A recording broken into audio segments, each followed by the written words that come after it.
Good morning, everybody. It's Jane Johnston with the Briar Hill Group at Remax Camosa, and today I'm here on the Victoria Real Estate Show with... Hi, everybody. It's Andrew Plank with Royal LePage.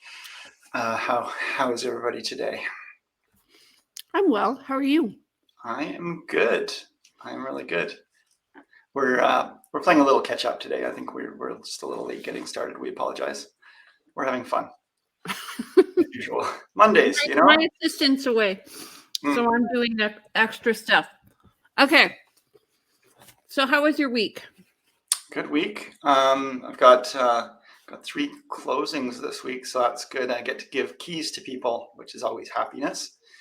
I'm going to be out this afternoon for building inspection and trying to get some folks into townhouse or house, but probably townhouse. But they've got a place to sell, so we're asking around of the agents, the places that they like. Would you consider a subject to sale? What are they saying? So far, no. Yeah. Yeah. We still haven't hit that point in the market where people, I think, are willing to wait for that. So we may have to just go ahead and list their place. I always tell people it's kind of like having a foot on the gas and on the brake at the same time. So you're kind of like, ooh, when you're in that situation. Yeah, because hesitation comes from not knowing what your place is worth, and then trying to figure out what your purchase power is. Yeah, well, you're trying to do something, and yet you don't have your home sold, so it is difficult to sort of manage both of those sides. But so in a subject to sale is very common in a less quick market, in a buyer's market. Yeah. Okay. So it's easy to move up. Well, let's look and see what the stats say for us. I'm going to add this to the stream. Thank you. So I'll take the top, you take the bottom. How's that? Okay. Okay, so the top one here from the Victoria Real Estate Board, we have so far, we are at the end of the month of May. We have, for May 2022, we've had 694 unconditional sales posted. Compare that to last year, 2021 May, 1,049. So we actually definitely are lower for sales this month than we were in May of last year. New listings coming on market, 1,440 as opposed to 1,333. So nice round numbers there. I like those. And then for active listings, we've inverted. We had in the past been talking about active listings where the past year always had more than this year. We were kind of low, but now we've got 1,782 active listings compared to last year. There were 1,450 in May. Right. So net unconditional sales are sales that have gone pending and they haven't completed yet. This shows a very present day take on the market. So we're looking at 70% compared to last year. Actually, less than 70%. So net new listings in the past week, 326 compared to 136 pending. So again, the number of listings coming on is over the number of listings that have sold over the past few months. Prior to this, especially in March, we were seeing list to sale ratio of 1-to-1, and price decreases have increased to 109. Last year I think they were around like 20 or 11. So this is telling you that I think what's happening is sellers are wanting a lot more money. They're realizing the market is going down. It's really time to list sharply, get ahead of that market, and so that you get a lot of interest. And then the number of completions are sold in the past week is 201. 18 have expired and 4 have withdrawn. Yeah. So I just want to go back to what you were saying, in a market where prices are rising and you have a lot more leeway to make, to list your home at a price that might be a little bit optimistic, because if prices continue to rise, it's going to meet your price. But if you don't have a really sharp pencil when the market is, stable or maybe a little bit on the downside, you're just going to sit there above market value as the market stays always below your price. So until the market actually comes up to meet it, you have to be really careful in a market that looks like it might be shifting. And, we don't really know. It's still early days. There's been some changes. There's a lot going on. How long is this going to, um, is this the writing on the wall for the market, or are we going to see, some sort of resurgence at some point? It's still possible. That's true, but I think there's no harm, especially if you're going to do delayed offers. And just like what I say is like, we're not looking at offers on a certain time, but we're looking them after a few days. Let's give people a chance to see this place. I remember in 2007, people were racing to listings and writing that day. Yeah. Now at least we have like the culture is that you have time to look. So, So, yeah, what Jane's alluding to is in 2007, very few people were listing a home and then looking at offers later. So a home would list and it would be available. And so there'd be a flock of buyers saying, I better get in here soon or it's going to be sold that day. yeah. Whereas Oh, now they you get an often have, offer. They get an offer back yeah, then. yeah. Okay, so we're just going to be talking. The government is a little behind what's been going on with the market, and Yeah, I so love this. This is really fun. They're bringing in a cooling off period as, just as things appear to be cooling. well, who knows if they're going to do it, but maybe it'll change behavior in the future. I don't know.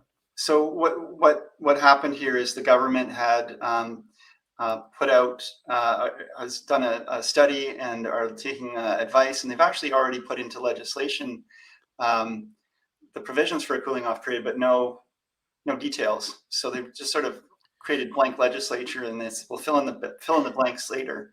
And so now the advice has come out, and so based on this advice, we may be seeing in future days some sort of legislation, Right. Okay. additional details.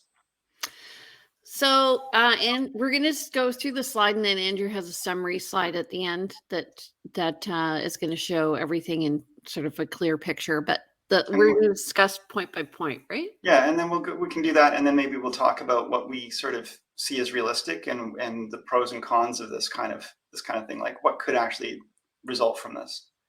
Right. Okay. So the first one is The advice is, yeah, provide 3 clear business days beginning on the day after the seller accepts the buyer's offer to purchase for the buyer to exercise their right to cool off. So after you write your offer, if you write it on a Friday, you have Saturday, Sunday, Monday to then decide if you actually really want it or not.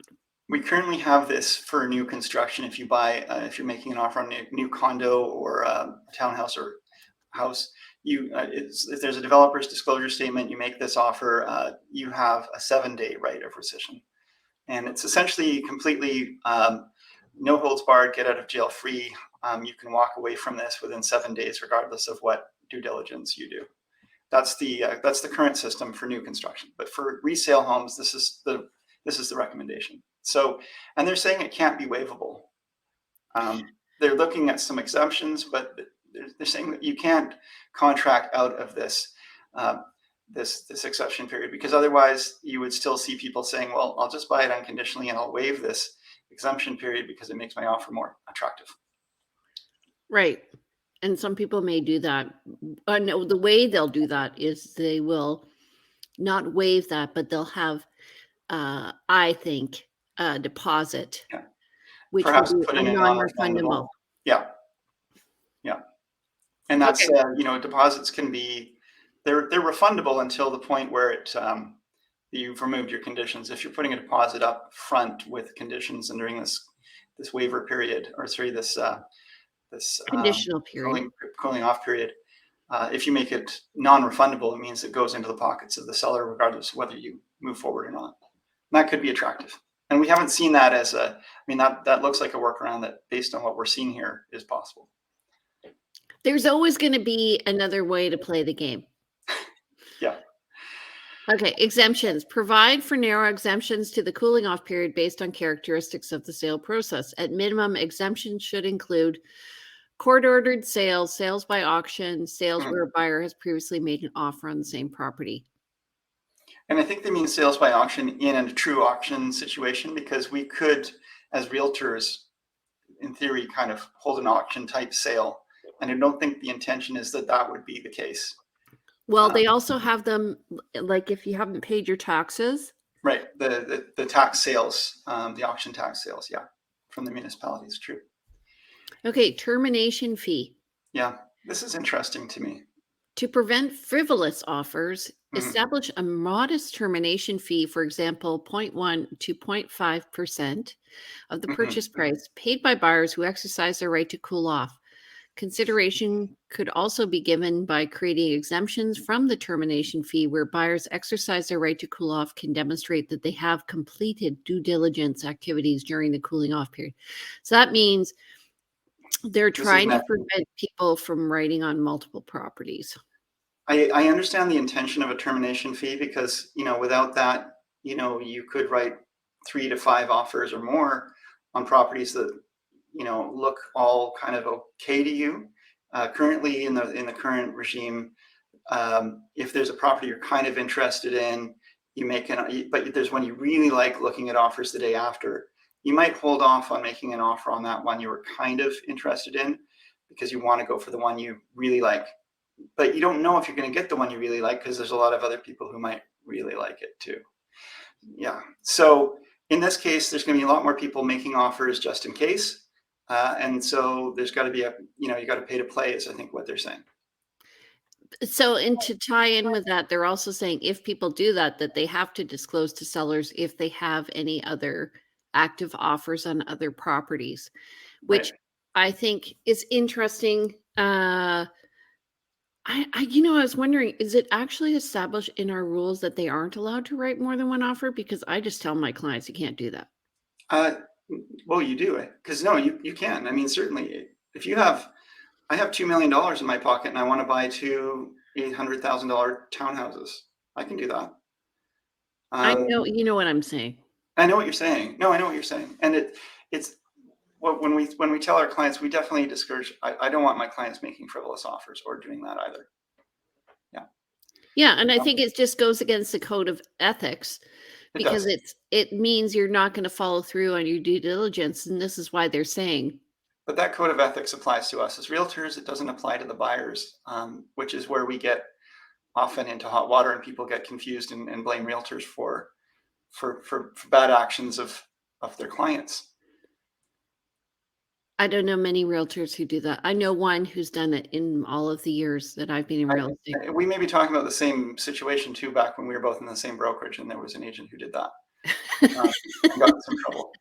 But but at the same time, I have seen it. I've seen it more than that, but anecdotally as well. Anyway, Oh, besides, I want to go back to number 3, that termination fee, because I want to say, man, this is going to get confusing because there's going to be, who enforces this, who collects it, how, if there's an argument about whether somebody did their due diligence activities or not, how do you know if it's waived or not? And who is it payable to? Does it go to the seller or does it go to the government? Because the government would probably love that. I think it goes to the seller. I think so too, but I think the government might look at this differently. We haven't seen this yet this isn't actually enacted in law. So who knows where this will go? So I'm just thinking that could be, I don't know, $500 on a Yeah, well, $1 million 500 on a property. $1 million property if they're 0.5%. Yeah.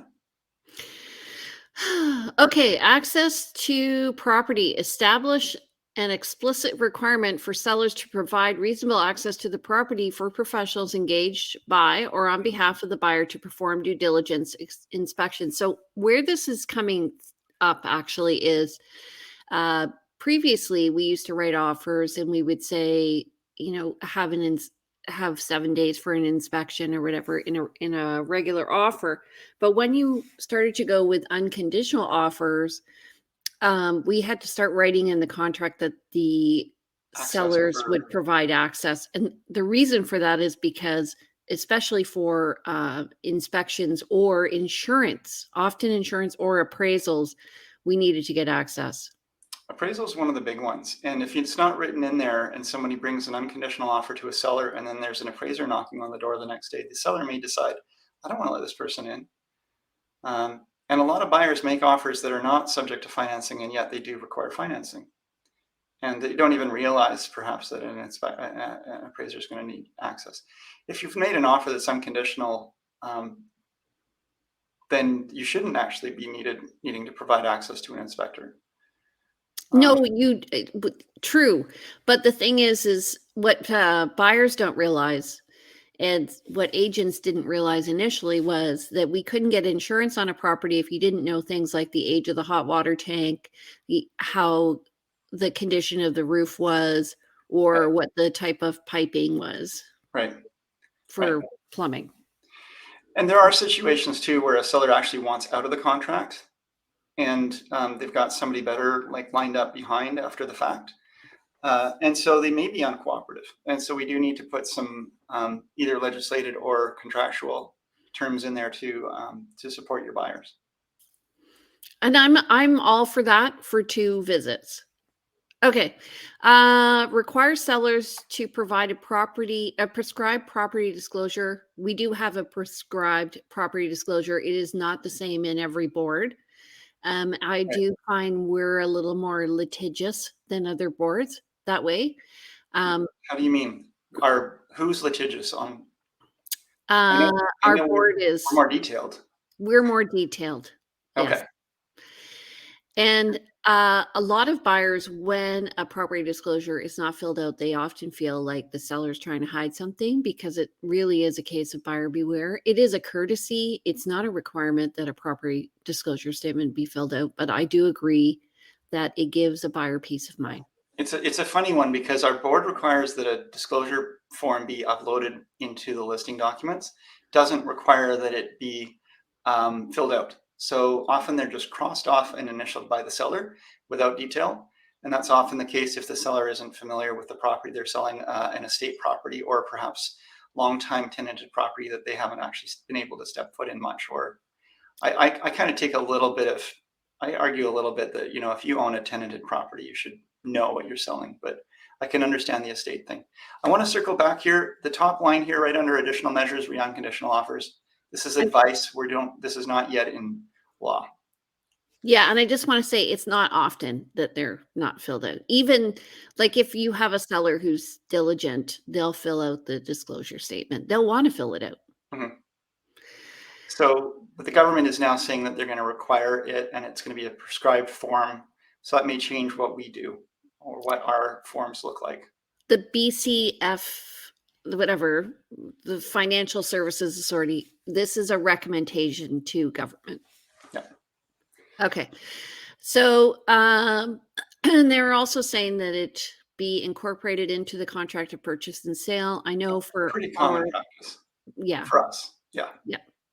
Okay. Consider providing exemptions or making specific sections of the property disclosure for certain sellers or situations such as foreclosure or court-ordered sales. Newly constructed property has never been occupied. Sellers with cognitive impairments, government transfers, properties that pose health and safety risks where demolition is intended, that they don't have to fill one out. Mm-hmm. And that they all contain standard or optional clauses related to financing, home inspection, insurance, and legal advice. So this is what we were talking about, that in our board specifically, many people have been putting this in anyway. Yeah, so a contract can be just like, here's the price, here's the date it closes, deposit perhaps, let's go. And that doesn't add a lot of terms that say, and if someone wants to write an unconditional contract, they can certainly do that. What we tend to do in our practice, Jane and I, and also across the board in Victoria Real Estate Board, is there's an additional form that includes some very standard conditions. And we include that in the contract, even if our clients or buyers intend to waive them all. We will cross them off and have the buyers initial it. That way it's clear that everyone understands what they are giving up in terms of their rights. Yeah, and when I work with agents who are living and working up island in the Vancouver Island Real Estate Board, they have a different contract than we do, and they do not have an addendum one like we do, which has a checklist for buyers for all the terms and conditions that buyers should be aware of, like oil in the oil tank stays, and people should make themselves satisfied as to the GST and all of that. We have in a sense, our real estate board has provided realtors with more Templated. standards to cover us, whereas the upper boards in Vancouver are more buyer beware when it comes to for the actual realtor. You got to come up with your own standard wording, and if you don't, you might get yourself in some trouble. Whereas we've got a little bit more, we've got a better sort of base system, I'd say. I like it. We have a prescribed contract we need to use. Yeah. And that being said, when I'm on the listing side and I have received 2 contracts or 3 contracts for a purchase and sale, Mhm. and one is very simple, and the Mhm. other one is you will, here's one I got the other day. You will hire 2 cleaners for 4 hours to clean this house. I'm like, Yeah. "Uh, no." Well, all things being equal, yeah, I mean, it comes down to money, and then money relative to how much pain and suffering is being asked of the seller to deal with things like that.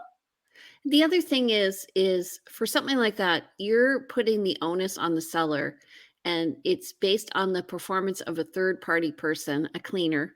So I really, yes, you can provide 2 cleaners for 4 hours, but whether or not they're going to do a good job is different. Well, yeah, so if I'm wearing the hat of the buyer's agent making that offer, I don't know that I want to put it into the seller's control as to who they hire to have the cleaning done. Yeah. So, but I may want to ask for access because maybe the place is an absolute sty. And the problem is you risk insulting the seller, and you do complicate the offer. So the conversation I might have with the buyers is, look, are you willing to maybe move in a day later and hire your own Cleaner. cleaners, have control of this, and just adjust your offer price accordingly. That's going to be the simpler, cleaner offer where you have more control. But if Yeah. they don't want to do that, then you write what your Yeah, clients don't want. include that cleaning clause, people. Okay. Minimum time on market. Now, uh, in Victoria, we've actually been doing this. Not as a requirement, but it's been a practice. Yeah.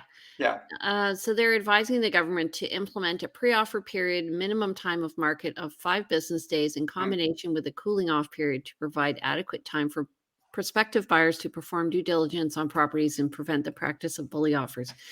And I don't know if it's going to prevent the practice of bully offers, but it does certainly give everybody time to do their due diligence. And, frankly, if 2 people come and one has done an inspection and one hasn't, and they're otherwise offering the same offer, we're going to want to go with the one that's done the pre-inspection because they've gone in with the offer with their eyes wide open, because it's not Sure. what you know, it's when you find it out.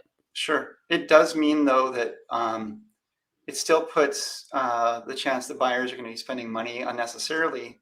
Let's say 3 different buyers do a building inspection in that 5-day pre-period before they can even make an offer. That's 2 that are going to lose out on the cost of an inspection because you can't sell it 3 times. I do know of So, an inspector though who's only charging if you don't get your so offer. there's ways to moderate that, but it's still a chance.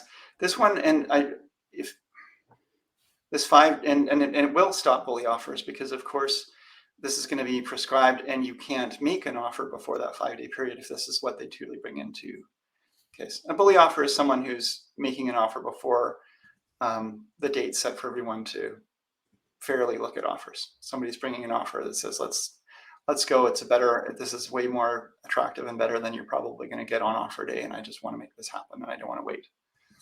So look at it now. Yeah. Um, And that being said, sometimes you see more you'll see more money in the bully offer than you will on the offer date because maybe so in a bully offer, the seller has control and the buyer's trying to push it. And on the day of offers, if nobody else comes in and a buyer comes in, the buyer can lower the price. there's a gamble in making a bully offer if you're the only person coming to the table. But for certain properties, you just know it's going to be well above that. You think not? I know Um, in one case for me, it wasn't yeah. I want twice. to go back. I want to go back a step and just say that this 5-day. If they bring in the 5-day period, people still need to get their financing in order. There's going to be a lot more pressure, I think, on the lenders, because a 5-day period to begin with, and then the 3-day cooling off period, you've got 8 days there. But lenders, if without that 5-day period, lenders will not be able to do much work in a 3-day window. It's going to be a lot of pressure on them. So we're still going to be seeing a lot of offers subject to financing. And this is where I don't understand that fee, because the fee to get out of it with that 5-day, 3-day right of rescission period, because now you're being punished with a fee for doing your due diligence. And I know that they're saying that, if you can show you did your due diligence, you couldn't get your financing. But the way our offers are written is fairly subjective. And you can't really say whether it's a pass-fail for financing. I mean, you can in one sense, but, in another sense, you can't. You could go for a traditional lender and nobody's going to lend to you, but you could go to a B lender and get the money. But then you're paying a much higher fee. And at what point, it's very subjective to say, I could or I couldn't get financing. It's not a yes, no, on, off question. I could get the financing, but it would financially ruin me. Yes, it might, but it might not make sense. Yeah. So at what point do you get to waive that fee? What point is the argument for that? I don't understand how they're going to be able to fit that in a box where it's really clear. Okay. So this is also something that's commonly done now. And, this is an example of people following best practice of other realtors in their board. For us. Yeah, if you can't, what is it? Copying is the best form of imitation. Is the best form of flattery. Yeah, I mean, we're always stealing from our colleagues. That's a good idea. I haven't seen that before. Let's do that. That's really good. That's really good service, or that's a really good piece of information that they're providing. So I operate under the adage that if you give somebody information up front, you reduce the barriers they need to make the offer, and then you give them enhanced comfort with making an offer. So provide everything you possibly can up front. So what they're saying, reduce and lower as many hurdles as possible. Yeah. The more there are, the less buyers are going to make it to the end, to the finish line.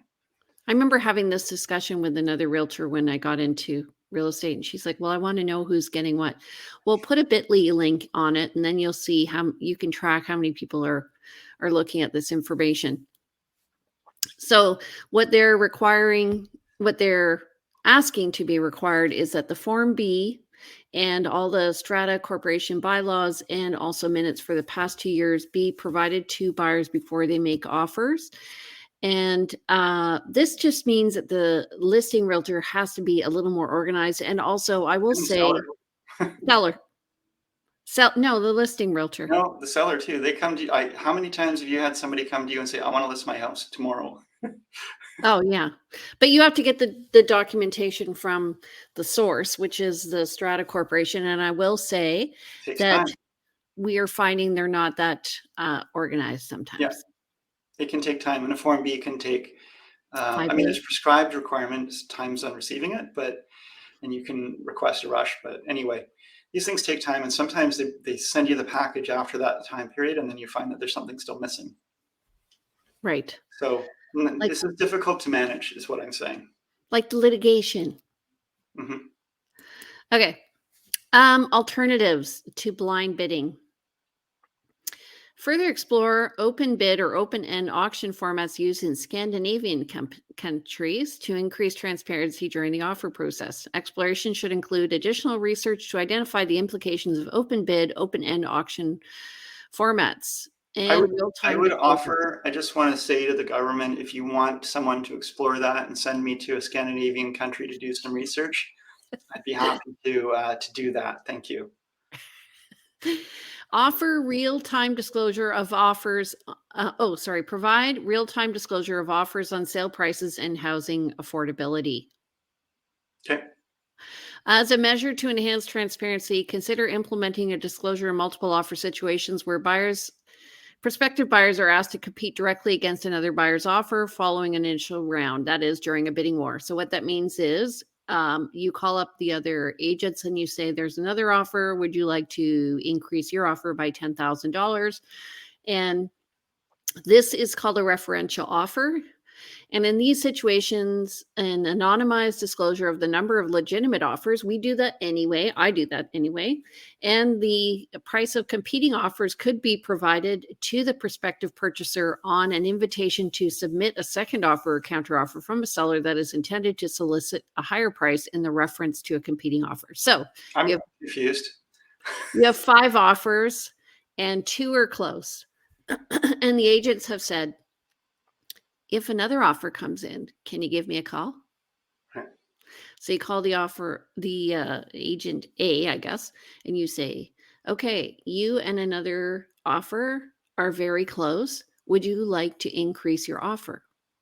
And then you don't necessarily have to say what the other offer is, but you can give them the opportunity. Just understand, they both could then walk away. Yeah, this is the thing where I think that whole idea of the dog with the bone, seeing a bigger bone, trying to get it, it's just the reflection in the water loses it in both. The more complicated this gets and the more back and forth required, the more chance of people saying, I'm out.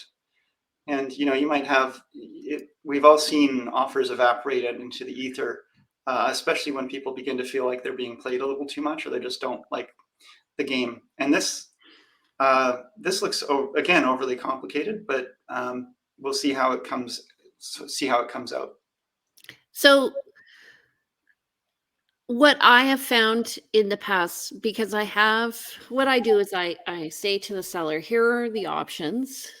And I have agents who say to me, are you the type of agent that's going to call me if I'm close?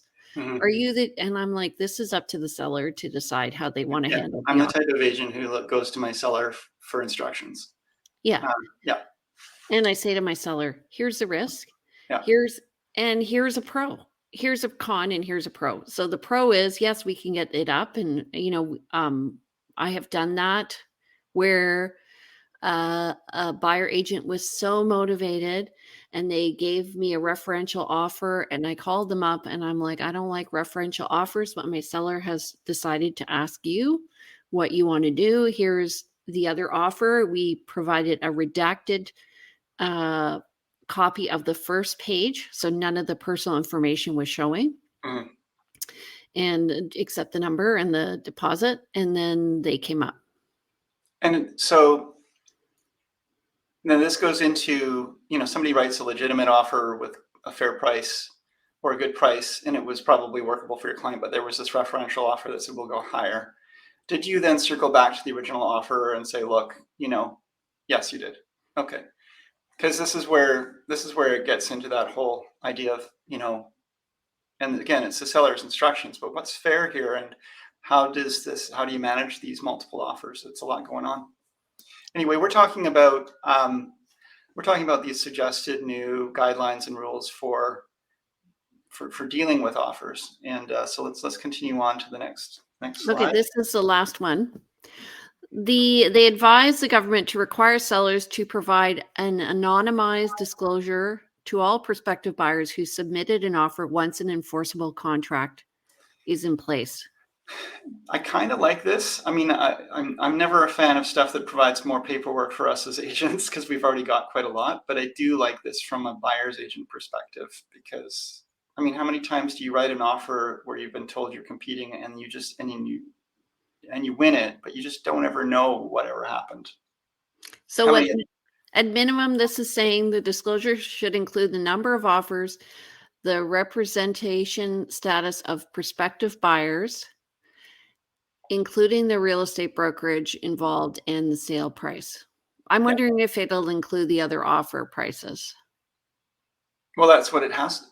That's what it's. I think that's what it's talking about, isn't it? Oh, it's just No. saying the actual end up sale price. Yeah. Number of offers, representation status. If it sends, that's hard because if it does include other prices, let's say somebody writes $1 million and the asking price was 800,000 and all the other offers were between 800 and 850,000. The buyer in that case, when they receive this after an unconditional period, might decide they want to go back and try to find a way out of this contract. and they may look to the contract, they may go to their lawyers and say, find me an out. And if that contract wasn't written really, really well, there's a chance they could find it. Yeah. So I would be concerned if this was the case. I think the number of offers is really an important piece of information. The actual amount of other offers is not the buyer's business. I agree. And I think so in a rising market, what you're going to find is you're going to get a number of offers in the market, Market range, yeah, value. and then there's going to be one that's going to stick out. I That's call what those outliers. happens. Yeah. Hey, I just want to say, anybody who's watching, feel free to make comments. Do you like some of these suggestions? Do you not like some of these suggestions? Do you agree with us? Do you disagree with us? Do you have suggestions for the government? It's too late. But feel free to make comments, and we'll respond. So tell me how let's just close this off. How do you handle, so you've got a seller who's willing right now to price their home, I will say sharply. So what do you do? Okay, so if we're talking about a strategy, I'm representing the seller. I've got that hat on. I'm going to buy some hats that say seller and buyer. So I'm wearing my seller Fedora, your fedora. hat. Oh no. I'm wearing my seller hat, and I'm saying, and the seller says, like, okay, what's the strategy here? And I'm explaining that common practice right now is we're gonna, a lot of agents are listing low price, gather momentum, get a number of offers, and choose the best one on offer day. The higher you go towards the actual sale price or expected sale price, or above that, the less people you're going to see through the home, and the less chance of actually getting offers. So lower you go, the better and more chance of getting more and better offers. It's sort of an interesting relationship. Anyway, the point is, I generally advise my sellers, don't list lower than you're willing to accept, because I don't believe in creating churn in the marketplace. And just as much, and I've just seen some interesting comments on some of the different social channels for realtors, where a realtor was complaining that the listing agent, they were saying to our colleagues, saying, hey, don't bring your buyers through a home and expect to get $100,000 off the asking price. Don't just expect this. Don't come through just because you feel like the market's changing. It's not going to happen. It's just rude, and so on and so forth.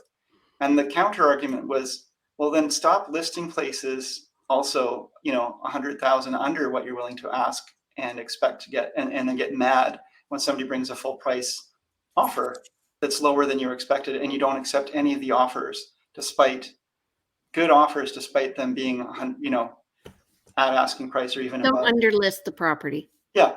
So my advice is not to do that. At the same time, list at the lowest you're willing to accept, but no lower. That way you're not creating churn if nobody comes to the table. Right. Well, what I do is when we are listing properties, I actually call a lot of agents and just see in similar properties what's happening with those other properties. Are you getting a lot of offers? How many people are doing? What kind of marketing are you getting? And I'm finding, like, for me, it's interesting. I talked specifically regarding my property on Lewis. We just realized that if we listed below a certain price, we'd get more activity than if we listed literally $100 more. Yeah. Yeah, So, there are definitely thresholds where people just stop. and we got 3 offers, and we got a sale price around where another listing sold in the area. Yeah. And then there was another listing that was listed higher, and they got asking, and so we listed here and we sold here. The other listing listed here and they sold there. Yeah, but were they the same unit in the same building or something? Like, it's hard to say whether you're getting higher or lower value. It's a strategy. Yeah. They weren't in the same building.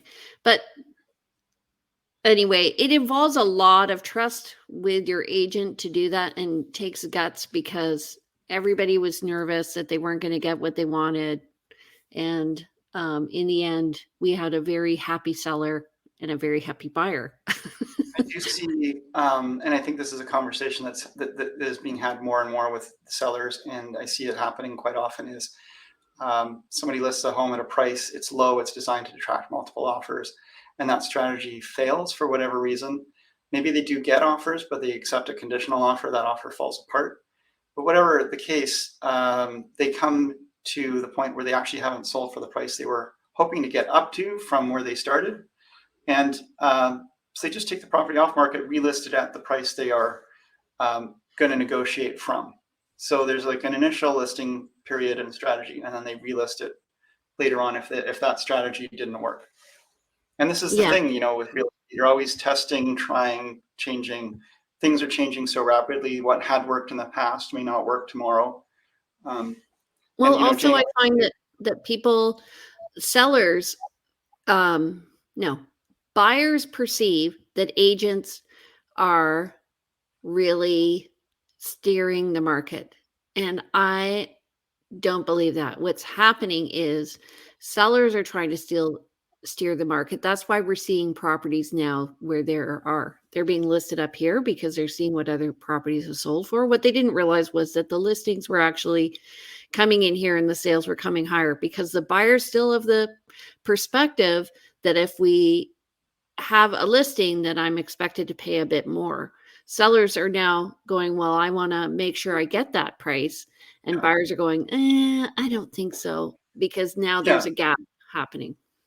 exactly. Market value has been slowly going up over time in the past, and then people were bidding and making offers higher and kept pulling it up. But it reaches a point where there's a bit of an equilibrium, and every once in a while there's an outlier. There's also now under. And that's where people are now listing. They're saying, well, I listed here and I'm expecting to get this, but that's what was happening, you know, sometime in the past, but not now. Not the same way. So list here. Just list reasonably and provide all the information up front. That's exactly what the government's Lower the saying. hurdles, Give provide the people time information. to do their Yeah. give And just people expect time to maybe do you're their going to due be on diligence. the longer than you were in the past. Like people have become feeling entitled to, you know, have their home sold in a week. And those days are maybe coming to an end. Yeah. So there was a time where, you know, it could sometimes take 6 months to sell a decent home in an area that maybe didn't have high demand, which is frustrating. But that's to go back to the very beginning of our talk today. That's going to be that kind of market where somebody will be well served to accept a subject to sale offer at that point. So let's let's talk about this. So back to that advice from the BCFSA. This is the same stuff, just in a timeline to show like this is how it's going to look in terms of timeline. So there's that 5-day up at the beginning. There's that 5-day period for marketing, providing all the proper documents and so forth. So during that 5-day pre-offer period, people have some time to do their due diligence in advance. They're going to be provided all of the legislated information. There's additional information that we realtors will provide. And at that point, after that 5 days, that's when it opens up to offers. And if one comes in then and is accepted at some point after that 5-day period, that's where the cooling off period then begins. Once that's expired, there is maybe more time, depending on what was in the contract, for additional negotiations. For additional negotiations, and then of course at some point they either waive and remove their conditions, or they say no, I'm not going to proceed. And at that point, who knows what happens with that fee. And then there's those disclosures, that enhanced disclosure we talked about for now that you've agreed to buy it, all the other potential buyers will be receiving, I think, that disclosure, plus the seller would, the winning buyer will receive that disclosure. I just want to say this is, first of all, it's very small. I had to put on my glasses. Right? But the other thing is, this is what is being recommended to the government. Who knows if they do this or not? I don't know. Yes. So again, what we're going to see in the end is going to be something that's going to be a hybrid of this or some adaptation of this. I don't think they'll just take it all in as written, but this has been put together also in a way. What's always interesting is this is designed to work all together, I would say. So if you just have a 3-day cooling off period without a pre-offer period, is it going to make it a lot less? Is it going to take a lot of the teeth out of it? And quite honestly, a lot of this is already happening every day right now with realtors who are trying to provide people with the opportunity to do their investigations, to read the documents before they get they make the decision to purchase a property. We do have Leo here who's saying, does a disclosure of offers come at the start of the cooling off period? We don't know that. Who knows? Yeah, but I think the advice was that it comes in after the property's unconditional, Leo. Yeah. Okay, so any new listings coming up for you? No. Call me. I got these are mistakes. Well, I mean, I may have a condo coming up, but it depends on whether we tie something else up.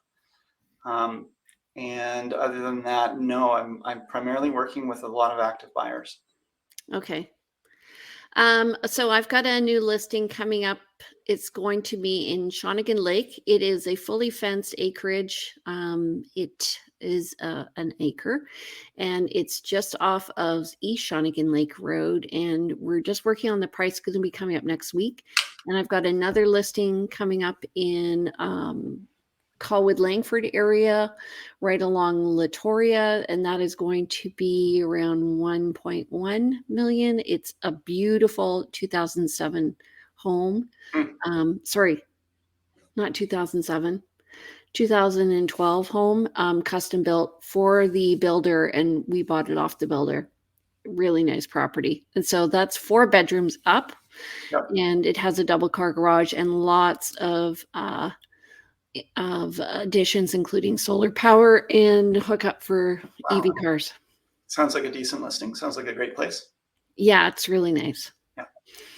Cool. All right. So let's tell people how they reach you.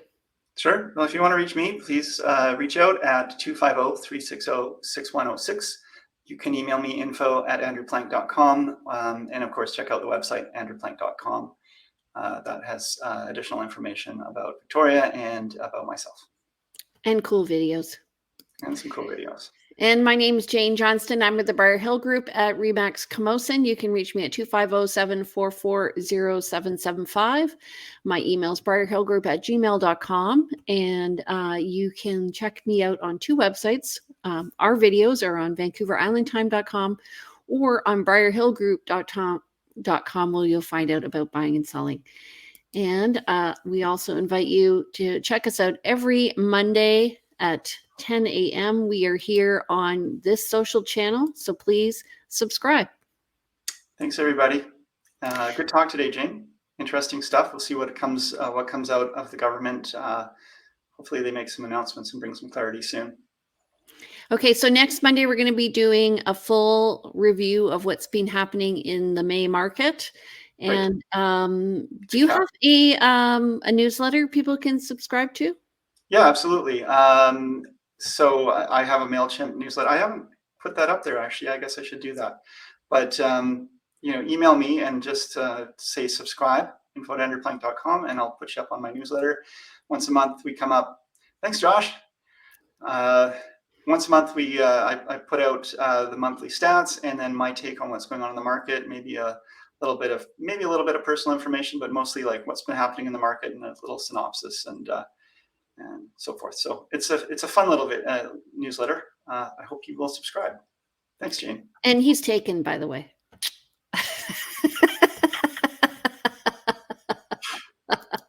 Just kidding. I also have a newsletter if people want to subscribe. You can just go to briarhillgroup.com and click on subscribe. All righty. Sorry. You can find Jane on her Tinder profile She's taken 2. I had a client sign me up for Tinder once. Are you kidding me? That's hilarious. Okay, that's for another day. Let's tell the story another day. Okay, thanks everybody for watching. Have a great day, everybody. Bye. Bye.